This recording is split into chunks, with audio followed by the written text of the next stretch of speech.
جانے کی نشانی کیا ہے؟ کمزور دل، یبوست زدہ اور خوف زدہ چہرے اور استقامت سے قدم کا اکھڑ جانا۔ جب تمہارے اندر فرض کے طور پہ یا پوری قوم کے طور پہ ایسی علامات پائی جائیں تو سمجھ لو کہ تعلق مجھ سے تم نے خود توڑا ہے، تو فی الفور مجھ سے تعلق بحال کرنے کے لیے غلائز کو چھوڑ دیا جائے، گندگی کو چھوڑ دیا جائے اور میری ذات کی محسوسات اپنے اندر پیدا کر لی جائیں۔ تمہارا خیال اور تمہاری زبان اور تمہارا دل، تمہاری سوچیں فوراً ہر جگہ پہ مجھے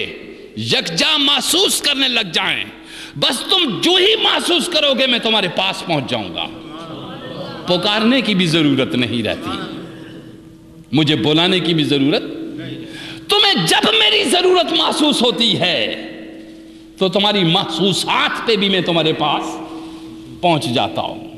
اور جب تم کلیتاً بھلا دیتے ہو، جب تم کلیتاً، چونکہ پانی میں نے بے شمار پیدا کیا ہوا ہے،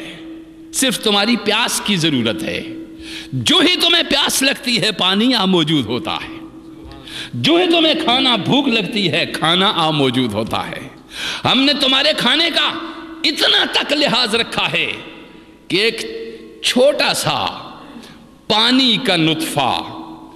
رحم مادر میں جو ہی 40 دن کا ہوتا ہے ہم اس کو کھانا دینا شروع کر دیتے ہیں، ہم اس کو کھانا دینا شروع کر دیتے ہیں، اور پھر چونکہ ہم اس کو غذا دینا شروع کرتے ہیں، اور جو ہی وہ رحم مادر سے باہر آتا ہے ابھی جس غذا کی ضرورت ہوتی ہے وہ سارے منرل، سارے وٹامن ملا کے ہم ماں کی چھاتی سے ایک لذیذ چشمہ جاری کر دیتے ہیں جس سے تمہاری ہر کمی جسم کی پوری ہوتی رہتی ہے، ہر جسم کی کمی پوری ہوتی رہتی ہے۔ اور اس وقت وہ مجھے بچہ پکارتا نہیں ہے، میں خود خیال رکھتا ہوں، مجھے اس وقت وہ پکارتا، ابھی پکارے گا تو بعد میں کہیں جا کے معلوم کیا ہوا، محسوس کرنا اللہ کی قدرتوں کو اور اس کی ذات کو محسوس کرنا۔ اور میں نے عرض کیا کہ اللہ نے محافظ بھی تمہارے ساتھ رکھے ہیں، جب ہماری بدعملی غلاظت پیدا کرتی ہے، اس طرح جس طرح تم کسی صاف جگہ پہ کوڑا پھینکنا شروع کر دو، صاف جگہ پہ کسی جگہ پہ گندگی پھینکنا، تمہارا قلب اتنا صاف ہے کہ پروردگار عالم فرماتا ہے کہ کسی جگہ پہ میں نہیں ہوں، نہ آسمانوں میں رہتا ہوں نہ زمینوں میں رہتا ہوں، میرے ٹھہرنے کی کوئی جگہ نہیں ہے، فقط قلب مومن میں ٹھہرتا ہوں، صرف مومن کے دل میں ٹھہرتا ہوں، قلب مومن میں ٹھہرتا ہوں۔ اب وہ یہ صاف زمین ہے قلب خدا کے ٹھہرنے کی، اس میں جب جھوٹ کا ایک شاپر آپ نے پھینک دیا،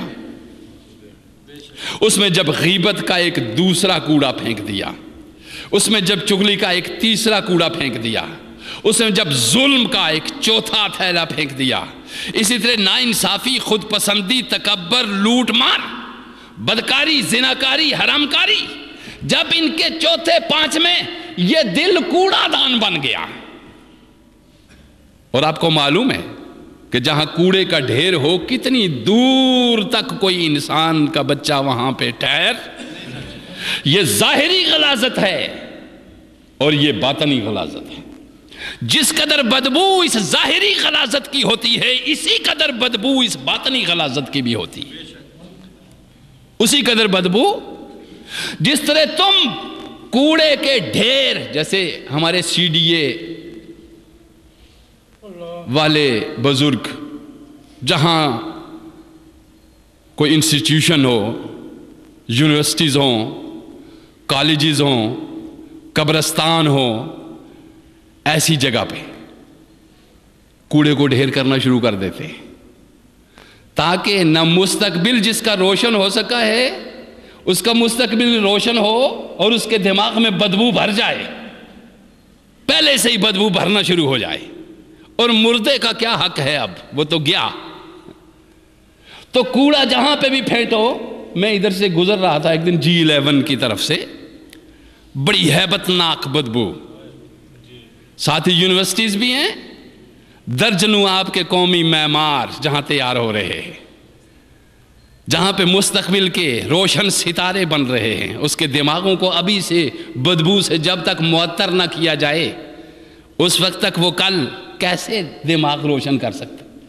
بڑی خوبصورت پلاننگ ہے، ایسا ہی کرنا چاہیے۔ جہاں پہ بھی ایجوکیشن کے ادارے ہوں، یونیورسٹیز ہوں، مدارس ہوں، اس طرح کی جگہوں کے لیے خاص قریب میں کوڑا جمع کرنا بہت اچھی تجویز ہے اور بہت اچھی بات ہے۔ ایسا ہی کرنا چاہیے ہمارے دوستوں کو، جہاں پہ بھی ایسا کرنا چاہیے، تاکہ ایسی جگہوں پہ یہ چیزیں ہوں۔ چونکہ ہمارا ضروری ہے کہ علم سے جہاں دماغ روشن ہو رہا ہو، وہاں بدبو سے بھی معطر ہوتے رہیں۔ اچھی بات ہے، جاری رکھیے، یہ سلسلہ بہت اچھا ہے۔ تو میں عرض کر رہا تھا کہ جس طرح یہ ظاہر میں ایک کوڑا ہے، ٹھیک ہے نا، تو مثلاً آپ کے گھر میں گلی میں کھڑکی سے، کچن سے آپ ایک تھیلا باہر پھینک دیتے، دوسرے دن دوسرا پھینک دیا، باہر سے گزرنے والے انہوں نے دیکھا یہاں کوڑا پڑا ہوا ہے، شاید یہی جگہ ہے۔ پہلے تم خود کوڑا پھینکتے ہو وہاں پہ، پھر دوسرے بھی پھینکنے لگ جاتے ہیں، پھر دوسرے بھی پھینکنا شروع ہو جاتے ہیں۔ نتیجہ کیا نکلتا ہے کہ وہ غلاظت کا ڈھیر بن جاتا ہے۔ یہ ظاہری غلاظت جن حدوں تک بدبو لی جاتی ہے، انہی حدوں تک، اس سے بئی دور تک باطنی غلاظت کی بدبو جاتی ہے۔ باطن جب غلاظت سے بھر جائے تو میرے دوست، اس کی اتنی سخت بدبو ہوتی ہے کہ زبان کاٹنے لگ جاتی ہے، آنکھیں شرافت سے محروم ہو جاتی ہیں، ہاتھ عطا سے محروم ہو جاتے ہیں، جیب کاٹنے لگتے ہیں، رشوت لوٹ مار کرنے لگ جاتے ہیں۔ یہ باطنی غلاظتیں ہیں جن کی یہ سڑکیں جا رہی ہیں، کہیں جیب تراشی کی طرف، کہیں رشوت ستانی کی طرف، کہیں انصاف فروشی کی طرف، کہیں قتل و غارت کی طرف، کہیں ظلم و انصافی کی طرف، کہیں چور بازاری کی طرف، کہیں ملاوٹ کی طرف۔ یہ وہ گندگی ہے جو اس طرح کی شارائیں تجویز کرتی ہے، اور یہ جن لوگوں کے دلوں میں بھی یہ گندگی ہوتی ہے، اللہ کی قربت اور اس کی معرفت سے وہ محروم ہو جاتے ہیں۔ محرومی ہے، اور اس محرومی کا سبب کیا ہے کہ جتنی دیر تک بھی وہ زندہ رہتے ہیں، چونکہ حادثات اور واقعات، سورج اس گندگی کو خشک کرتا رہتا ہے، مگر سورج کی کرنیں اس گندگی میں ملوث نہیں ہوتی۔ پروردگار بھی اسی طرح تمہاری اس گندگی کو دھوتا رہتا ہے، بڑی دیر تک دھوتا ہے، مگر جب بات حد سے نکلے پھر تمہیں تمہارے حال پہ چھوڑ دیا جاتا ہے، تمہارے حال پہ چھوڑ دیا جاتا ہے۔ اب اسی چیز کو میں نے پچھلے 2 جمعوں پہ بیان فرمایا کہ اس نے چھوڑ نہیں دیا ہمیں، اس نے ایک ریکارڈنگ کا نظام بنا رکھا ہے، جس میں ہماری زبان بھی ریکارڈ ہو رہی ہے، جس میں ہمارے خیالات بھی ریکارڈ ہو رہے ہیں، اور جس میں ہمارا عمل بھی ریکارڈ ہو رہا ہے، قول بھی،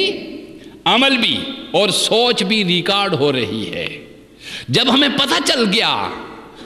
کہ ہماری سوچ ریکارڈ ہو رہی ہے جو صرف پروردگار عالم کے پاس ہے، تو جب ہم اپنی گندی سوچوں کو دوسروں کو نہیں بتا سکتے، مجھے بتائیے کہ پروردگار عالم کے سامنے جب جائیں گے تو کیا حال ہوگا؟ جب ہم اپنی گندی زبان سے دوسروں کو دور کر دیتے ہیں، مجھے بتائیے جب زبان پروردگار عالم سنے گا تو ہم کس حشر میں جائیں گے؟ جب اپنے غلیظ اعمال کو جو چھپ کے کرتے ہیں، ان کو ہم دوسروں کے سامنے ظاہر نہیں کرتے کہ شرمندگی ہوتی ہے، سب سے پہلے ہمیں خدا سے شرمانا چاہیے۔